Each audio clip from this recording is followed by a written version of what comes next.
President Donald Trump is calling for the death penalty and the death of a woman who was stabbed on a Charlotte light rail train. On August 22nd, a man sitting behind Irina Zaruska on the train stabbed her 3 times in the throat, and this was an unprovoked attack. The suspect, DeCarlos Brown, told investigators he killed her because she was reading his mind. Democratic and Republican leaders have traded barbs on who or what is to blame here. Moments before this newscast, members of the Mecklenburg GOP held a news conference blaming Democrats who are soft on crime, they say. In our next half hour, how local and national politicians are weighing in. Lawmakers on both sides of the aisle are expressing outrage over the video of the fatal stabbing death on Charlotte's light rail system. We have WRAL state government reporter Paul Specht here to talk about this. Paul, why is this murder getting so much attention from lawmakers? Well, elected officials are outraged that suspect DeCarlos Brown wasn't behind bars while he awaited trial for other charges. But first, some context here.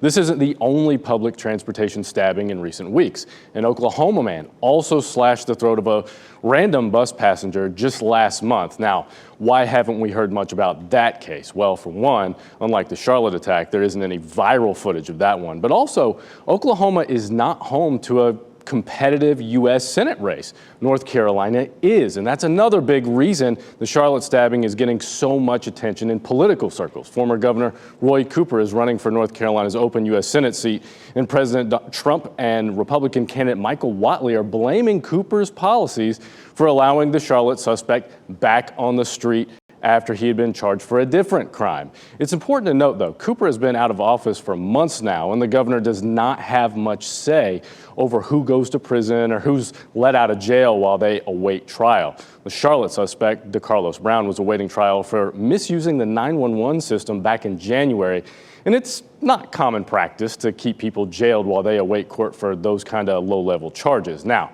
the U.S. Senate race isn't the only election coming up. Charlotte City Council elections happen this November, and their policies are now under intense scrutiny. State Auditor Dave Bullock said he plans to investigate the safety of the Charlotte area transit system, and investigations like his could have a significant impact on elections in Charlotte and beyond. You can read more about all of this discourse over at our story under the NC Capital section of WRAL.com. Significant insight there. Thank you so much, Paul. And folks, you can find that full interview with Charlotte transit leaders on WRAL.com by searching the keyword rail.